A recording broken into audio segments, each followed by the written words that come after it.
Hoje a gente vai te contar as curiosidades da fase de grupos da Conmebol Libertadores. Quer saber quais são os tradicionais e os candidatos à zebra? Vem com a gente no Rotas da Bola. Tudo sobre futebol internacional. Rotas da Bola. Seja muito bem-vindo, seja bem-vinda. Tá no ar o Rotas da Bola 126, o podcast e videocast de O Tempo Esportes que fala sobre o futebol internacional. Eu sou o Pedro Abílio e o assunto hoje é a Conmebol Libertadores. Vamos passar aqui pelos grupos, falar das curiosidades e também destacar, algumas particularidades da competição que já começou e em andamento, Chama muita atenção a questão financeira, o holofote e também a importância, que cada um dos clubes vai dar para a Libertadores, principalmente agora, livres dos estaduais. Fred J, editor do Tempo Esportes, como sempre, está aqui com a gente. Um abraço para você, Fred, tudo bem? Tudo certo, Pedro. Gostou do que viu nessa primeira, vamos dizer, uma avant-première da Libertadores? Rapaz, gostou é um termo muito forte. Achei que assim, teve muito jogo ruim, muito jogo fraco. Já falamos sobre isso em várias situações, de excesso de clubes, Pois é, mas acho que faz parte, acho que então, é o start ainda, da Libertadores. Libertadores, ela começa, num período ali em que tem muitos times pensando em outras situações, principalmente os brasileiros, mas eu acho que tem tudo pra gente assistir, uma Libertadores bastante disputada, já que a gente vai ter mais times, talvez, do continente, fora do Brasil, na hora que a Libertadores afunilar, melhor preparados esse ano, eu acho. Tá, nós vamos discutir a questão de poupar ou não poupar para estadual e etc, Beleza, a partir de agora não é poupar para o brasileiro. Mas nós vamos discutir sobre isso, mas acho que não é só isso que fez o time brasileiro derrapar na rodada inicial, não, viu? Muito bem, vamos falar aqui da Libertadores e dos seus grupos e passar também, sobre algumas questões históricas, podemos dizer assim. A Libertadores, ela começa com o campeão, E nem sempre foi assim, Fred? A gente falou na semana passada, no episódio em que falamos da Sul-Americana, sobre alguns costumes que a Conmebol puxa da UEFA. Nem sempre a Libertadores teve o campeão, o líder do grupo, o cabeça de chave do grupo A. Que é uma coisa que é historicamente relacionada à Champions League, Pois é, enfim, o Fluminense é o cabeça de chave do grupo A. Eu sigo na torcida para que a Conmebol não invente um regulamento igual ao da Champions League em breve, Champions League da próxima temporada. O Fluminense pega um grupo tradicional e lembrando, Pedro, só um negócio. Colocar o campeão no grupo A significa que umas bolinhas poderiam ter mudado de lugar, É verdade. Já mexe com... Porque se não é o Fluminense no grupo A, é o São Paulo, é o Grêmio, Palmeiras, etc. Isso muda a dança das bolinhas lá no sorteio, mas, enfim, é um sorteio com uma posição fixa que é essa do Fluminense, que pegou um grupo com clubes tradicionais. A gente falou muito no episódio anterior, volta aí pra você ver, entra na nossa playlist pra você ver todos os episódios do Rotas da Bola. A gente falou sobre clubes tradicionais que perderam espaço, O Olímpia, por exemplo, não conseguiu chegar à fase de grupos da Sul-Americana, América de Cali. E nesse grupo do Fluminense tem além do Fluminense, 3 clubes que são tradicionalíssimos. Se são times bons e etc, é outra história. O Cerro Porteño é o time que mais jogou a competição sem chegar à final. Já parou algumas vezes na semi. Paraguai. O Alianza Lima do Peru, tradicionalíssimo. E o Colo-Colo, o único chileno campeão da Libertadores, em 91. Mas, vou te falar que se tradição ganhasse jogo, ia ter muito jogo terminado empatado nesse grupo. É verdade. E o Colo-Colo veio da pré-Libertadores, O Colo-Colo não ficou nas cabeças do campeonato chileno na temporada passada. Aliás, pelo contrário, Teve que lutar para se classificar e acabou jogando a prévia da Libertadores nessa temporada. Isso é um indício. De que tem coisa mudando, Fred? Pois é. Pois é. Sobre a estreia do Fluminense, muita gente falou do erro do Marcelo, mais um erro individual, né? Tentando dar um passe, saindo de trás, né? Enfim, mas é aquele Fluminense descaracterizado e, de certa forma, eu acho que já pensando na sequência, né? Tudo bem, não está disputando a final estadual, mas já me pareceu assim, o Fluminense tentando encontrar ainda um outro caminho, meio que fazendo testes ali com o carro andando. E não foi aquele Fluminense campeão que a gente viu no ano passado nessa estreia de Libertadores. Né? O que eu avalio desse empate com a Aliança, aliás, é o que eu avalio do Fluminense, né? Era um time envelhecido. Aí, quando você fala envelhecido, você perde, você fez errado. O Fluminense é o time envelhecido que ganhou a Libertadores no ano passado. Com um goleiro com mais de 40 anos, com Felipe Melo, Marcelo, Cano, Queno e companhia limitada. Contrata Renato Augusto, né? Douglas Costa e etc. Continua aumentando aumenta em qualidade, óbvio, são todos ótimos jogadores, mas de tempos em tempos eu acho que o Fluminense sente um pouco. A primeira fase da Libertadores para mim vai ser tranquila pro Fluminense. Pelo menos vai jogar em estádios que tem torcida, né? Às vezes a gente vê alguns jogos da Sul-Americana e da própria Libertadores sem público, né, Pedro? Isso aí não copiou da Champions League, não, né? Não. Lá sempre tem. Lá sempre tem público. E audiência na TV também. Também, tem isso também. Mas vejo o Fluminense precisando de entender melhor essas peças que tem para conseguir extrair dessa turma um melhor futebol. É favorito no grupo. Dependendo da classificação e do sorteio dali para frente, pode até ir longe de novo. Vai ter pela frente Copa do Brasil e Brasileirão, o que é uma realidade para todos os brasileiros que estão envolvidos. E tem gente que valoriza a Copa do Brasil também, dependendo do que estiver acontecendo. A Libertadores vai pagar muita grana, né? Mas a Copa do Brasil também, para clubes intermediários principalmente, é um foco importante por conta da premiação fase a fase. No grupo B, a gente tem o São Paulo, que estreou derrotado pelo Talleres de Córdoba, e tivemos um empate entre Barcelona de Guayaquil e o Cobresal do Chile. Eu queria parabenizar aqui nesse podcast a coragem do Arboleda, zagueiro do São Paulo, porque eu esqueci agora com quem estava primeiro a faixa de capitão. Eu sei que alguém machucou, passaram a faixa pro Lucas Moura, pouco tempo depois que estava com a faixa de capitão, ele machucou também. Teve uma turma que machucou, né? No Arboleda. O São Paulo está convivendo, né, com essa situação aí das lesões. O Caleri, por exemplo, não está na melhor condição física, né? Mas, por outro lado, interessante ver essa ressurreição do Rames, né? Já que é um podcast de futebol internacional, interessante ver que o Rames Rodrigues parece estar um pouco mais compromissado nessa reta final de campeonato estadual com o São Paulo, não pelo estadual em si, mas porque, de alguma forma, ele conquistou ali uma simpatia do Carpini e, aparentemente, né, fez, por exemplo, contra o Talleres, o seu primeiro jogo na temporada como titular.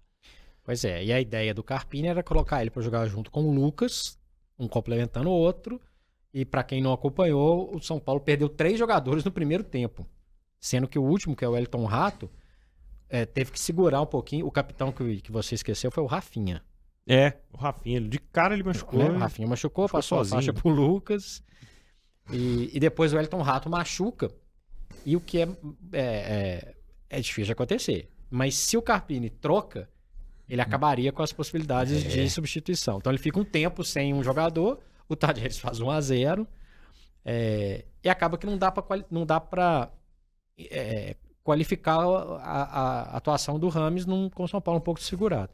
Fato é que esse estádio lá em Córdoba, o São Paulo foi eliminado já de uma pré-Libertadores pelo próprio Talleres, voltou lá para uma final de Sul-Americana contra o Del Valle e perdeu também lá. Então é um lugar que o São Paulino quer passar distante. O Barcelona do Equador, ele já foi 2 vezes vice-campeão, foi semifinalista recentemente, parou no Grêmio, parou no Flamengo nos últimos anos. É outro lugar que bom, tem público, é um lugar tradicional.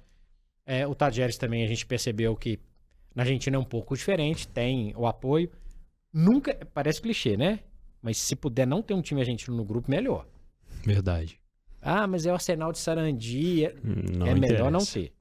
É melhor não ter. E o São Paulo percebeu isso ontem. E o Cobressal, que é, vamos dizer, tem curiosidades a respeito, mas vamos dizer que ele é um parente do Cobreloa. Cobreloa surgiu no final dos anos 70 e chegou à sua primeira Libertadores, 81. Foi finalista, perdeu pro Flamengo. No ano seguinte voltou a ser finalista, perdeu pro Peñarol. E depois passou a ser um mero figurante. Time da camisa laranja, bem bacana, inclusive, a camisa do Cobreloa. E o Cobressal também tem um pouco de laranja na sua camisa, só que a história do Cobressal é um pouquinho diferente. Não é um lugar tão fácil de jogar.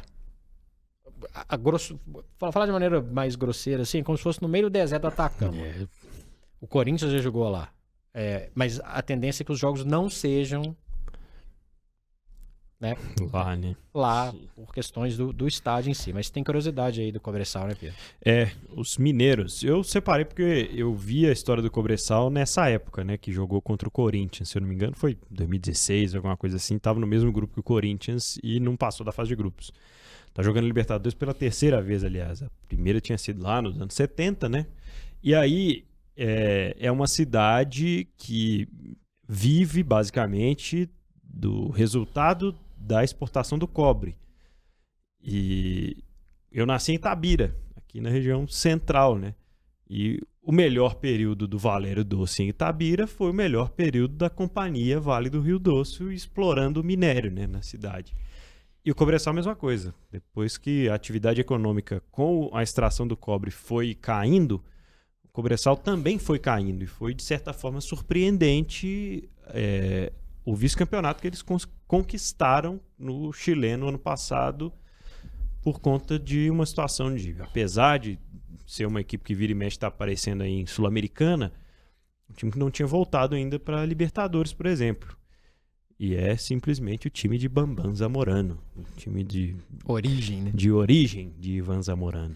Lembrando que o escudo, inclusive, tem um capacete né? com uma lanterna, né? Que é uma característica do clube local. Vamos ao grupo C? Grupo C, com o Grêmio, Estudiantes de La Plata, o Strongest e o Huachipato. O Grêmio já começou pegando Hernando Siles de cara, né? E abrindo mão do jogo, né? Decidiu o Campeonato Gaúcho no último final de semana e decidiu abrir mão. Assim, já largou com -3 na conta do Renato, beleza. E aí O Palmeiras assume a fez responsabilidade. Assume a responsabilidade a partir de agora. O Palmeiras fez isso no ano passado. Sim. Foi lá e perdeu pro Bolívar, no caso.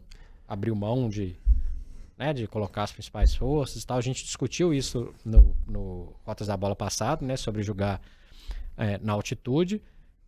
Isso pode significar, sinceramente, nós vamos discutir mais a fundo a questão de quem poupou para o estadual. O time pode ser segundo colocado no grupo, pega uma pedreira na outra fase e se dá a mão. Pode classificar em primeiro, beleza e tal. Lembrando que Grêmio e Estudiantes fizeram um jogo em 83, quando o Grêmio foi campeão da Libertadores pela primeira vez.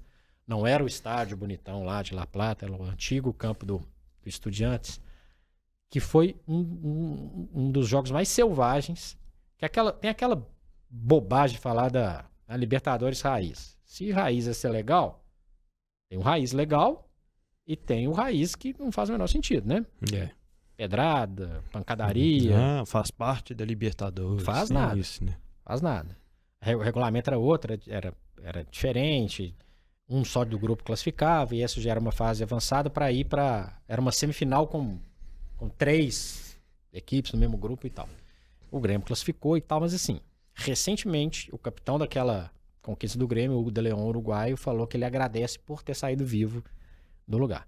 Quem não viu, procura no YouTube, Grêmio Estudiantes 3, Grêmio 3, também conhecido como Batalha de La Plata, eles vão se encontrar e espero que não tenha cervejaria que já teve em outro grupo aqui, né, Pedro? A gente vai falar sobre isso. É só destacar aqui o Huachipato, que conquistou seu terceiro título no campeonato chileno. Tem um time acertadinho, pode ser um time a tentar dar algum trabalho aí no grupo, apesar de que vejo com dificuldade, por exemplo, o Huachipato jogar contra o Strongest, Porque os outros times são naturalmente mais qualificados tecnicamente. De repente pode ser o fio da balança. Mas aí. joga com menos peso, né? É. Joga com menos peso. Lembrando que no Huachipato passou Rômulo Otero, jogador hoje no Santos, passou muito tempo no Atlético, jogou no Corinthians. E Soteldo vai encontrar o seu ex-clube, agora jogando com a camisa do Grêmio. Você queria ter Estudiantes no seu grupo? De forma alguma. Então, beleza. O Grêmio que se via. Se não queria ter Argentina, imagina o Estudiantes. O Huachipato que segurou um empate, né, com o Estudiantes. Acho que dá para dizer, comemorou um empate contra o Estudiantes na sua casa. Vamos falar sobre o grupo D, com a LDU de Quito, o Júnior Barranquilla da Colômbia, o Universitário do Peru e o Botafogo. Eu estava comentando com o nosso colega narrador Léo Campos sobre a Libertadores passada, que teve o Paulinho do Atlético como artilheiro até o finalzinho da Libertadores. E o Atlético foi às quartas, né? Oitavas ou quartas de final, né? E não fez tantos jogos, mas o Paulinho continuou artilheiro por muito tempo. O Júnior Santos Botafogo, por ter jogado já 4 jogos da fase prévia e 1 da fase de grupos, tem 8 gols na Libertadores. Assim como o Paulinho, né? O Paulinho terminou com 7 na temporada passada, né? E teve pré-Libertadores a primeira fase, né? Enfim, a fase prévia dos grupos. Querendo ou não, conta, né? Conta, é a competição. Tá valendo. É curioso isso. Fez um jogo na fase de grupos, tá todo mundo lá com um golzinho, 2, inclusive o Paulinho, né? Que na Libertadores já adora dois, marcar gol. Já fez 2 na estreia e o Júnior Santos tem 8 gols, mas o Botafogo estreou com uma derrota muito sentida dentro de casa, né? O Botafogo, quando a gente tem uma expectativa que ele vai fazer alguma coisa diferente, esse jogo era decisivo. Porque vai jogar fora de casa com o próprio Júnior Barranquilla, que é um time tradicional. O jogo contra a LDU no Equador é dificílimo. Aliás, no próprio Rio de Janeiro, a LDU costuma dar uma complicada historicamente. O Universitário, para mim, é o time mais fraco, mas prova que o Botafogo pode até se classificar, tá, Pedro? Mas prova que o Botafogo está longe de ter um time ou confiável, ou organizado, ou concentrado o suficiente para conseguir grandes saltos. Lembrando que o Botafogo teve pelo caminho o Bragantino na última etapa da fase preliminar, e o Bragantino era um time para estar aqui jogando essa Libertadores. Deu azar no sorteio, foi para Sul-Americana, perdeu para o Botafogo, foi para a Sul-Americana. Acho que o Botafogo foi bem diante do Bragantino. O Bragantino tem um trabalho muito, muito sólido. Mas quando a gente vê o Botafogo jogando efetivamente uma fase de grupos e perde em casa por 3-1, estava 3-0, né? No primeiro tempo. Pois acho que a perspectiva que o Botafogo mostra não é muito interessante. E aí você vai pegar, então do outro lado do grupo, entre Universitário e LDU, temos o lado mais fraco, em tese, da chave. O Universitário já tem 3 pontos. E o Botafogo ainda tá pelo caminho. Perder 3 pontos em casa, assim, de cara, é muito difícil, tendo em vista que você tem mais 2 jogos só para fazer dentro de casa, né? Lembrando que vai jogar em Barranquilla, beleza, nível do mar, mas vai encarar Quito, né? Pois é. Quito, torcida, né? Universitário tradicional, nós vamos falar um pouquinho dele, mas pra mim continua sendo o time mais fraco. Jogou 33 Libertadores, primeiro time peruano a entrar na Libertadores, e ele foi vice-campeão em 72, no 3º título do Independiente da Argentina. Primeiro peruano, obviamente, a chegar à final, e apenas 2 clubes peruanos disputaram a final. O outro foi o Sport Cristal, 97 perdeu para o Cruzeiro, e nós estamos falando de 97. Nós estamos falando de algumas décadas que o futebol peruano mal aparece em mata-mata. Então, para mim, seria uma surpresa muito grande. Aliás, eu vi recentemente um vídeo da Copa Peru disputado num gramado. No campo. Não sei se era aquilo, era gramado. Campo camuflado, na floresta. Tipo na floresta. Cheio de arbusto, grama alta, uma coisa bizarra. E isso prova, seguindo a tese que a gente está falando em relação à Sul-Americana, né, Pedro? É difícil você ter essa quantidade de clubes várias vezes quando você começa a ampliar suas competições. Tem um desnível muito grande.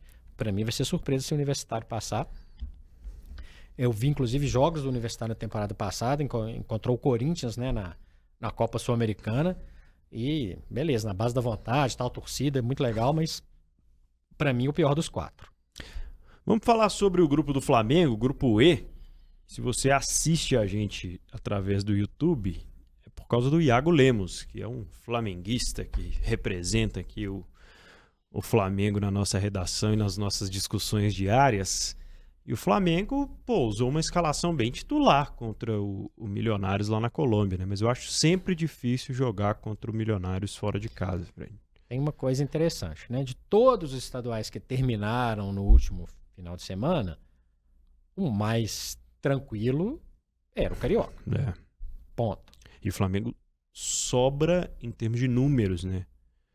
O tanto de gols que fez, o pouco que sofreu, enfim. O Campeonato Carioca foi um amistoso. É. O que chamou atenção é porque o Flamengo, até chegar a esse jogo contra o Milionários, tinha sofrido um gol só no ano. Sofre um gol do Milionários e sofre uma pressão.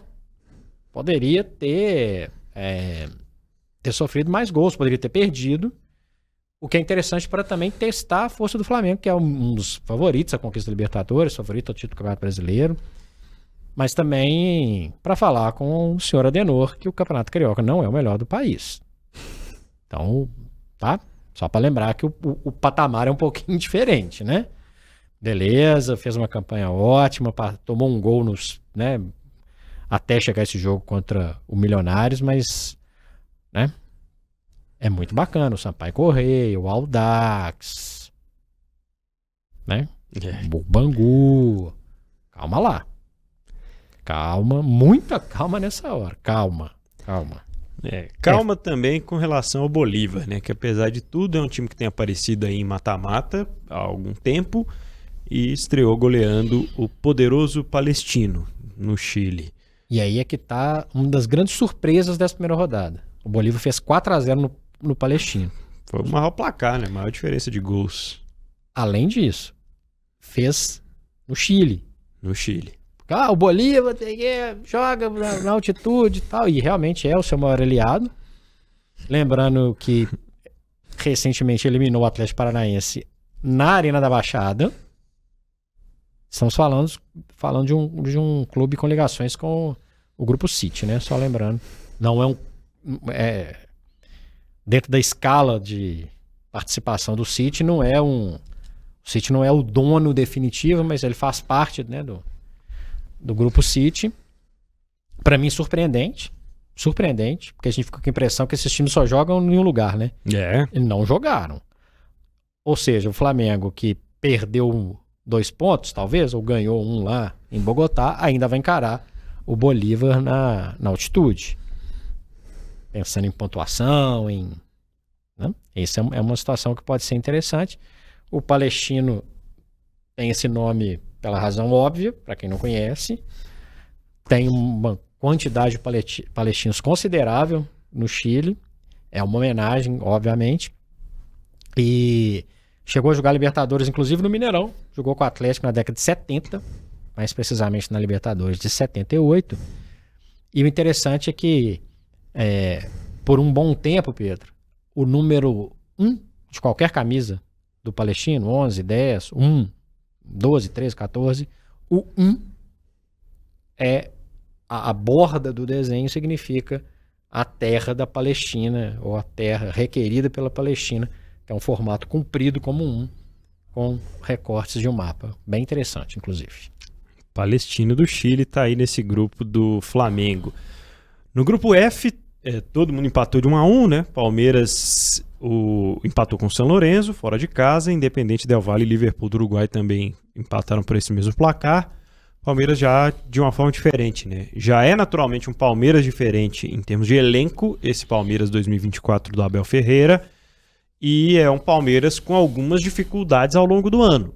Vamos ver agora, dividindo as atenções entre competições, porque no ano passado meio que a gente pensava no primeiro semestre também, né? Pô, o Palmeiras tá meio derrapando e tal, e depois o Palmeiras correu para conquistar título importante. Mas, de toda forma, chama atenção, né, Fred? O fato de o Palmeiras ainda não ter deslanchado de fato em 2024. Lembrando que o Palmeiras correu muito risco, poderia ter perdido o jogo, o São Lourenço mostrou uma incapacidade incrível de conclusão. É um grupo chato também. Não queria. Você queria o São Lourenço no seu grupo? Fora. Também não. O Independente Del Valle? Também não. Então, o Palmeiras favorito, mas ele tem uma tarefa árdua para manter o seu bom nível. Para mim, favorito, eu digo favorito não é o grupo, não. Favorito é a conquista. Um dos favoritos. Então, vamos discutir já a questão de poupar para o estadual, né? Vamos discutir já. Agora, é um grupo dos mais complicados. Agora, você empata na Argentina, você tem um jogo lá no Equador, que é complicado, mas esse empate na Argentina, Pedro, que eu queria dizer é o seguinte: para circunstâncias, o melhor resultado que o Palmeiras poderia ter. Para receber o São Lourenço em casa. O Del Valle é chato em qualquer lugar e tirou a possibilidade do São Lourenço de dar uma pequena desgarrada, como a gente gosta de dizer, com o agravante, né? O São Lourenço vai para São Paulo também, mas tem 2 joguinhos com o Independente Del Valle. Acho que vai ser um grupo bem disputado.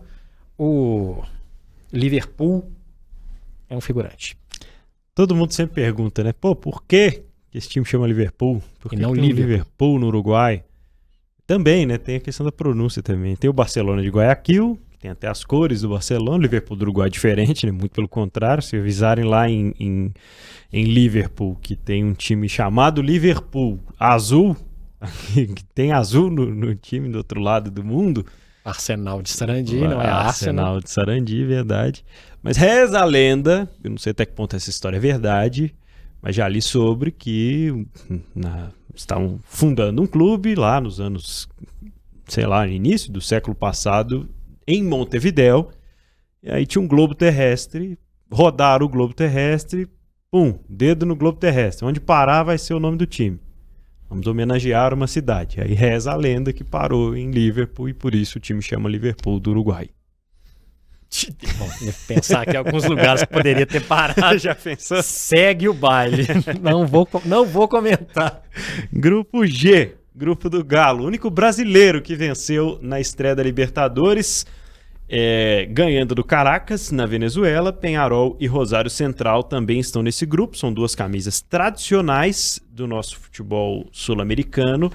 E é assim como o grupo do Palmeiras, né? Um grupo em tese um pouco mais equilibrado, em que pese, claro, a fase do Penharol, que está muito distante de ser aquele Penharol dos anos 80 e 90 que vimos dar muito trabalho já para os times brasileiros historicamente. O Atlético foi um time que, nas últimas edições de Libertadores, parou sempre no mesmo adversário e nos mesmos problemas.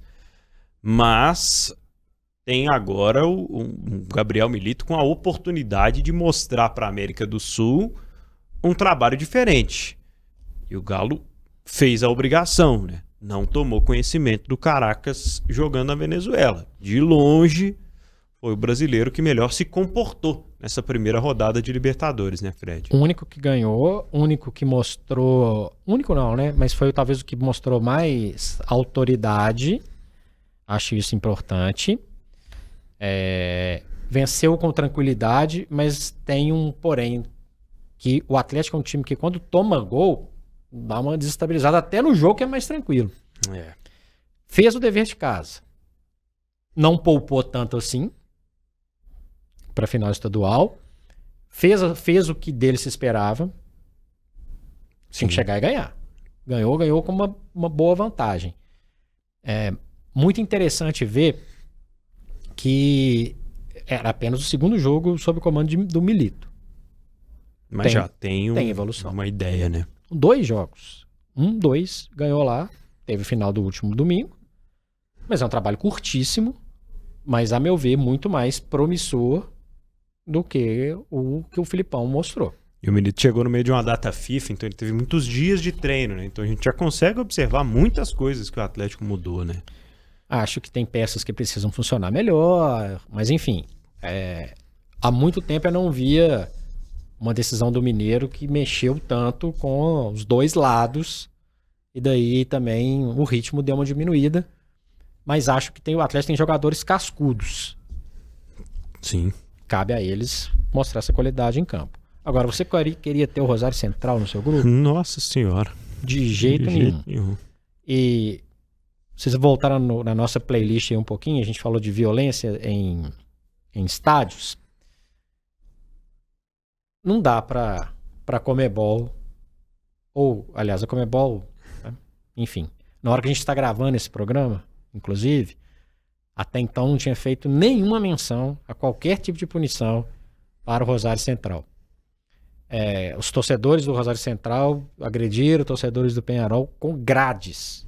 Uma torcida no anel superior, no Gigante de Arroito, o estádio do Rosário. Jogaram essas grades nos torcedores visitantes. E um dos jogadores do Peñarol saiu de campo pro hospital com a pedrada no rosto. Algum comentário? Inclusive, assim, é um estádio que tem uma proximidade muito, muito grande, né, da arquibancada com o nível do campo. E os jogadores do Peñarol sabiam o que tinha acontecido com os torcedores. Então, o tempo todo eles estavam preocupados. Quando terminou o jogo, 1-0 pro Rosário, os jogadores foram lá conversar com os torcedores deles, e agradecer, né, quem de repente se deslocou do Uruguai ou mesmo quem estava na Argentina para poder acompanhar o jogo do Peñarol fora de casa. E foi nesse momento em que lá de cima do anel superior veio a suposta pedra, né? Porque não encontraram, mas poxa, um rosto do jeito que ficou o rosto do Maxi Oliveira, né? O lateral do Peñarol que foi atingido, totalmente ensanguentado, só pode ter sido uma pedrada, um objeto muito forte para ter acertado o rosto dele daquele jeito e ter machucado do jeito que machucou. A imprensa uruguaia fala que ele chegou a desmaiar depois no vestiário. Estava muito nervoso antes de ir para o hospital, ele queria sair na porrada, né? Queria subir a arquibancada fora, os outros jogadores do Peñarol foram contendo ele. Pediram calma para a própria torcida do Peñarol também. Pois é, e teve muitos torcedores do Peñarol que nessa confusão antes do jogo sequer conseguiu assistir ao jogo. Eu concordo, falta uma punição ao Rosário Central, acho que cabe uma punição ao clube, porque o exemplo precisa ser dado nesses casos. Senão vai continuar acontecendo. Lembrando que o Rotas da Bola é um programa gravado. E pode ser que aconteça um milagre quando você estiver escutando esse podcast que aconteceu alguma coisa. Lembrando de outra coisa, né, Pedro? Tem um jogo lá em Montevidéu, né? Pois é. Serão bem recebidos os torcedores? De forma alguma. Canalhas, né? Como são chamados. Francamente, gente, é inacreditável. Falamos isso recentemente aqui no Rotas, e a chance de ficar por isso mesmo é muito provável, né? Pra gente fechar os grupos, né? O H, né? Tem o grupo H, River Plate, que eu também não queria no meu grupo, Nacional do Uruguai. Se puder evitar é bom. Que é chato de jogar, inclusive os dois venceram, né? Os jogos de ida, o Táchira da Venezuela e o Libertad do Paraguai, que é um desses estádios, é um desses times que não leva ninguém ao estádio, mas é um time muito chatinho, Atlético que o diga, na temporada anterior. É um grupinho chato, viu? O River é favorito, mas Nacional e Libertad são times que tiram pontos. Pois é. Vamos ver como vai ser aí o comportamento do Libertad, né? Que começou perdendo na primeira rodada. Pessoal, ganhar e perder faz parte, mas no final o que conta mesmo é a emoção. Quem sabe muito disso é a KTO.com, lugar perfeito para você que quer brincar com as probabilidades, palpitar com responsabilidade e se divertir numa plataforma que é muito fácil de usar e com muitas possibilidades para você fazer o seu jogo, inclusive na Libertadores, Fred. Pois é, fazendo seu cadastro na KTO, você tem até R$200 para dar o seu primeiro palpite sem risco, conta com cashback para sacar e várias promoções para você participar. É bom demais, viu? Então já sabe, Quer mais diversão? Acesse kto.com e faça o seu cadastro. É um site para maiores de 18 anos, então jogue com responsabilidade, Pedro Abílio. Reta final do Rotas da Bola falando sobre Libertadores da América. Fred J, poupar ou não pensando em decisões estaduais? Nos últimos anos, o calendário do futebol brasileiro mostra, né, que a Libertadores, começando cada vez mais cedo, vai chocar com data de campeonato estadual. Olha o que a gente está falando em 2024. Libertadores, campeonato estadual. E os clubes precisam decidir, né? Porque muitas vezes são clássicos, são jogos importantes. Eles não podem simplesmente abrir mão do jogo do campeonato estadual em prol da Conmebol Libertadores. Alguns até tentam fazer assim. Mas é um problema que eu acho que a CBF devia intervir junto às federações estaduais, viu? Eu acho que tem um problemão. Quando a CBF solta o calendário lá, ela sabe que vai começar a Libertadores. Ela sabe. Esse ano, que é um ano de Copa América, então, tem que ter um pouco de atenção. A abertura da Libertadores no meio, os 2 fins de semana, normalmente dedicados às finais estaduais. Aí eu vou te perguntar uma coisa, Pedro, responda com sinceridade. Você gosta de taça, não gosta? Total. Então tá. Como é que abre mão? Então eu não quero. Tô na final aqui, mas não quero. Deixa pra lá. Não dá pra fazer. Tem casos e casos. Não era um Grenal. Era um Grêmio e Juventude. Tô falando o cenário do meio da semana passada. Pro Grêmio vale o hepta. Antes do jogo. Vale o hepta. E aí? Eu vou poupar? Vale o hepta? 7 campeonatos seguidos? Eu vou poupar, azar. Atlético e Cruzeiro, porque nesse caso entrou a Sul-Americana também. Um podendo ser pentacampeão. Outro podendo acabar com um jejum de 5 anos e ganhar um título em cima do maior rival depois de 3 anos na Série B. O Atlético não poupou tanto. Ponto positivo do Atlético não ter poupado. Esses 3 pontos, em algum momento, poderiam ter feito diferença. Então, assim, não dá para... O Atlético poupou algumas peças. Substituiu alguns jogadores mais cedo. O Milito não usou o Zarate, que é um jogador importante, por aí vai. Mas a base era titular. Ponto pro Milito? Sim. Sim. Imagina um empate em Caracas. A derrota em Caracas. Imaginamos que os outros 2 do grupo vão pontuar em Caracas também. Né? Então, acho que não foi errado, não. Ponto. Palmeiras e Santos. Palmeiras pode ser tricampeão, poderia, né? Na semana passada, ser tricampeão depois de muito tempo. Vai falar que não vale? O estadual é um problemão, tem muito jogo ruim, etc. Gente, a gente sabe de milhões de coisas que envolvem os estaduais. Mas, pra mim, vale a taça? É a taça lá. Ó. E outra coisa, né? O estadual tem uma coisa, né, Pedro? É a taça em cima do seu vizinho. Ganhei de você aí, ó. Eu tenho 7 títulos seguidos, ó. Interrompi sua série, ó. Vale, o torcedor pode chiar, azar do estadual, etc. Mas ele gosta quando vê a tacinha lá na sala de troféus, né? E fica bravo quando perde, e fica bravo quando perde. Derruba técnico e por aí vai. Então, é uma linha muito tênue. Eu acho que os estaduais deveriam ser repensados. Não acho que eles devam ser extintos, de forma alguma. Como acho que deveriam ter mais divisões nacionais que pudessem abrigar os times por mais tempo jogando. A gente viu recentemente o caso da disputa completamente sem sentido entre Santa Cruz e Democrata Sete Lagoas. Completamente sem sentido. O Santa Cruz não termina o Campeonato Pernambucano e não tem um calendário para jogar. É uma coisa inacreditável. Que faça a Série E, gente. É inacreditável. Então a gente está discutindo estaduais, sim. A gente está discutindo calendário também. Mas tem que ter... Quem está no alto dessa história, gente, os estaduais têm que terminar antes da fase de grupos da Libertadores começar. Ponto. Termina no domingo, começa na quarta. Na terça, sei lá que dia. É inacreditável. Eu tenho uma opinião muito clara em relação a isso. Eu acho que tá certo quem poupou e acho que quem tá certo quem botou o time pra jogar. Você não quer perder pro seu rival. Vai fazer o quê, Você né? não quer perder a taça. É. Beleza. Você também não quer perder ponto na Libertadores, quer perder chance de ter alguma coisa. Então, né? No caso, o Grêmio abriu mão de 3 pontos, como eu falei. O Flamengo tinha uma situação tranquila. O Palmeiras titular talvez tivesse ganhado na Argentina. É.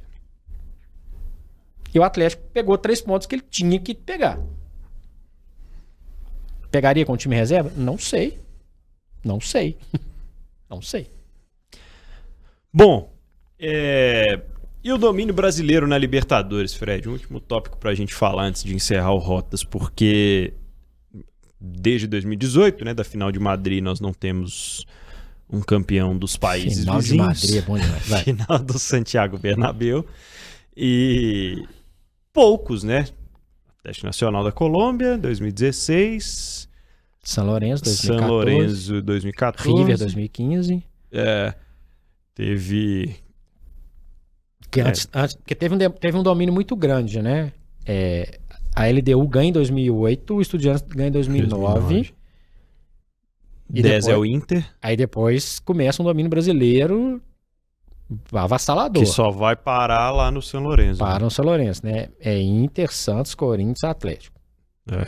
Aí tem esse hiato surpreendente a gente imaginar o cenário de hoje, né? Que é São Lourenço, River e Atlético Nacional. O Grêmio ganha em 2017, mais um brasileiro. O River volta. O River volta a ser ganhar em campeão. 2018 e acabou. E quase que não tem representante de outros países nas semifinais. É verdade. Tivemos algumas finais brasileiras, inclusive, nesse meio tempo de 19 pra cá, só com finais, só com campeões do Brasil.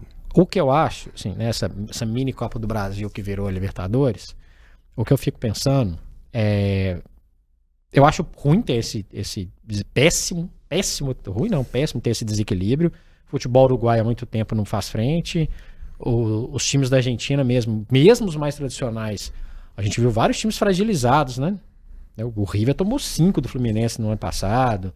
O Boca andou fazendo os papelões e tal. Chegam muito no base da força da camisa, da força da torcida, mas pro futebol do continente é muito ruim, Pedro. Sim. Muito ruim. É muito ruim. Vai ter chance esse ano? Cara, a gente vai ter que ver um pouco mais para saber de onde pode sair esse possível adversário do futebol brasileiro. É o River? Não sei. O Peñarol tem certeza que não é. O Estudiantes? Talvez. O Independente Del Valle fazer uma gracinha?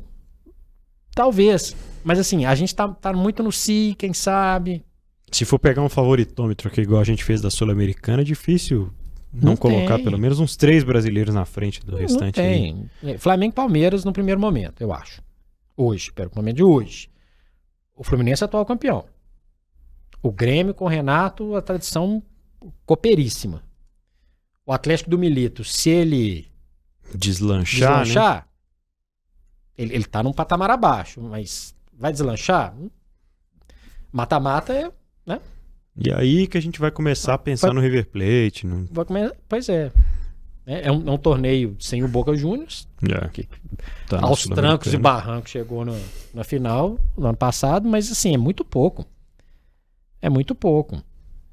Eu estou falando do River Plate que no ano passado tomou um toco gigante do Fluminense, até ganhou na Argentina, mas um jogo do Maracanã tomou um passeio. 2021 foi eliminado pelo Atlético, tomando 3 no Mineirão. E por aí vai. Então assim, o River Plate Você queria ter River Plate no grupo? Não, de jeito nenhum. Mas até onde vai o River Plate?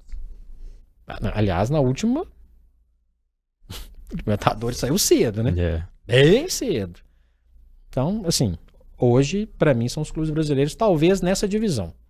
Lembrando que tem o São Paulo com hiper tradição, mas com um time, a meu ver, extremamente instável. Dos brasileiros,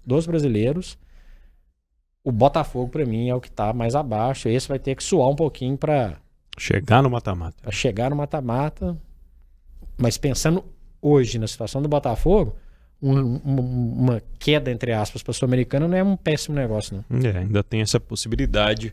os terceiros colocados, né, da Libertadores. É isso, pessoal. Libertadores, algumas curiosidades aqui no Rotas da Bola, edição 126. E você pode acessar a nossa playlist do Rotas para conferir detalhes da Sul-Americana, né, o episódio da semana passada e muitos outros assuntos do futebol internacional. A gente volta com eles na semana que vem. Eu sou o Pedro Abílio. E eu sou o Frederico Jota. Esse foi o podcast e videocast Rotas da Bola, que você pode escutar onde você preferir, né, Pedro? E também clica lá em tempo.com.br, tem o playlist, tem matérias, tem também o YouTube de O Tempo e o YouTube especial de O Tempo Esporte, youtube.com/@otempoesportes. Já se inscreveu lá? Vai lá. Abraço.